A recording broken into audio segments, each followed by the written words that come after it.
Dan saudara, kasus salah sangka dikira maling sampai dikeroyok massa juga terjadi di Rengas Dengklok, Kabupaten Karawang, Jawa Barat. Korban jadi bulan-bulanan massa karena diduga mencuri motor. Tak kenal ampun, warga memukul korban sampai kritis hingga korban meninggal dunia. Dari rekaman kamera amatir saudara, korban Andri tampak berjalan lesu usai dipukuli oleh warga pada 13 Mei lalu. Ia mengalami luka-luka termasuk di bagian kepala. Ia berkali-kali membela diri menegaskan kalau dirinya bukanlah maling motor saat dibawa ke kantor desa Duku Karya. Meski korban terus berupaya menjelaskan kesalahpahaman yang ada, warga tak percaya lalu menyerahkan korban ke polisi. Dan saudara, ternyata kondisi korban saat itu sudah tidak baik-baik saja. Menurut keterangan ayah korban, akibat jadi sasaran salah sangka berujung di amuk massa, kondisi anaknya memburuk. Ayah korban menjelaskan, anaknya bahkan kehilangan ingatan dan harus dilarikan ke rumah sakit. Kondisi Andri kritis bahkan sempat koma. Namun, setelah berjuang hidup sekitar 18 hari pasca jadi korban salah sangka, Andri meninggal dunia. Kepergian korban meninggalkan luka mendalam bagi orang tuanya. Sementara itu, menurut keterangan warga, kesalahpahaman bermula terjadi saat warga melihat korban terjatuh dari motor. Warga yang melihat korban sudah tergeletak di jalan lalu melaporkan kejadian ke aparat desa. Dan saat hendak ditolong, korban justru lari dan meninggalkan motornya. Dan aksi korban inilah yang dinilai memancing curiga warga, sehingga terjadilah pengeroyokan. Menghindari bertambahnya jumlah warga yang melakukan pengeroyokan saudara, aparat desa lalu melaporkan korban dan menyerahkan motor yang korban kendarai ke polisi. Di depan sekolah, dekat gerbang ya. Udah gitu, dia mah langsung lewat takut karena orangnya tergeletak, motornya hampir nyemplung ke solokan. Dia langsung laporan ke Pak RT. Pak RT datang, mau nolong. Pas Pak RT udah deket, dia bangun, langsung lari ke sana, ke sekolah, naik pagar ini, langsung kabur. Lah kenapa dia mau ditolong, mau kok lari gitu? Ada apa gitu kan? Akhirnya kan warga mah lain ceritanya. Sementara itu, usai korban diperiksa polisi, korban pria berusia 22 tahun itu lalu dijemput ayahnya di Mapolsek Rengas Dengklok. Polisi menerangkan kepada ayah korban kalau anaknya diamuk massa karena diduga mencuri motor. Namun setelah diperiksa, korban tidak terbukti melakukan pencurian seperti yang dituduhkan. Tidak ada warga yang merasa kehilangan motornya. Namun setelah fakta itu terungkap, ayah korban mengaku diminta pihak aparat desa untuk menandatangani surat perdamaian kesepakatan agar tidak saling menuntut di kemudian hari pasca kejadian. Karena khawatir melihat kondisi anaknya yang sudah tidak mengenalinya, sang ayah memenuhi permintaan damai tersebut dan menandatangani surat damai di Mapolsek Rengas Dengklok.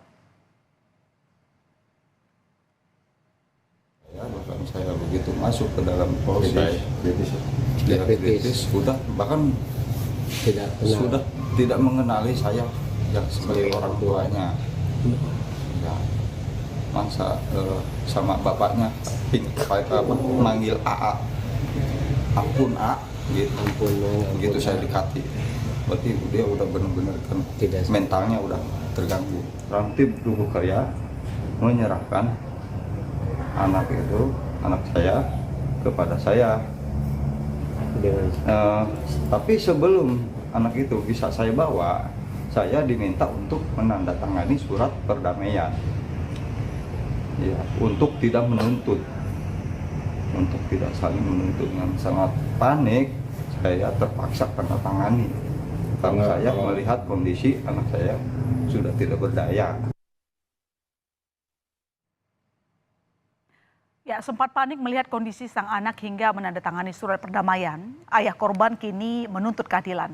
Kehilangan anak tersayang setelah jadi korban salah sangka membuat ayah korban mendatangi kantor hukum Arya Mandalika untuk melaporkan kasus ini ke polisi. Tersebut kami sudah melaporkan kepada Polres Karawang atas tindakan tersebut mengenai penganiayaan ataupun pengeroyokan. Yang jelas kami menilai dan sudah berdiskusi dengan tim bahwa perlakuan yang dialami oleh korban saudara Andri itu sudah melanggar beberapa pasal. Ya saudara, lantas apa sebenarnya yang membuat warga nekat main hakim sendiri saat menyimpulkan sebuah kejadian? Nah ini menurut sosiolog dari UGM, Andreas Budi Widianta, menjelaskan salah satu penyebabnya adalah rasa tidak aman dan tidak percaya kepada sistem hukum. Sehingga mengembalikan rasa percaya masyarakat menjadi perlu untuk mengurangi tindakan main hakim sendiri oleh warga. Bahwa masyarakat kita secara menyeluruh ya, hampir secara umum hari ini terbaca, itu ada rasa ketidakamanan. Jadi social insecurity, ada ketidakamanan sosial yang hadir di dalam masyarakat kita dengan berbagai bentuk praktik-praktik tindakan sosial yang akhirnya memicu amuk massa seperti itu. Itu berkaitan dengan bagaimana sebetulnya secara kehidupan kultur sosial kemasyarakatan kita sebetulnya terlihat bahwa ada ketidakpercayaan terhadap sistem hukum kita, yang kemudian itu menjadi ruang bagi penghakiman secara sepihak seperti itu. Sini sebetulnya adalah sistem hukum kita. Ini adalah bentuk dari kita perlu merefleksikan bagaimana sistem hukum kita memberikan rasa jaminan keadilan, jaminan keamanan, jaminan berbagai kepastian hukum itu mesti diletakkan sebagai sebuah frame besar yang harus diacu. Ya, dari dua peristiwa di Karawang dan Pati, saudara, kita kembali diingatkan bahwa main hakim sendiri menimbulkan kerugian dan penyesalan di kemudian hari. Pihak korban yang tak bersalah jadi bulan-bulanan masa bahkan sampai meregang nyawa meninggalkan keluarga mereka dalam kesedihan. Mari berpikir lebih jernih menyelesaikan persoalan agar tak terjadi peristiwa serupa. Saudara, usai jeda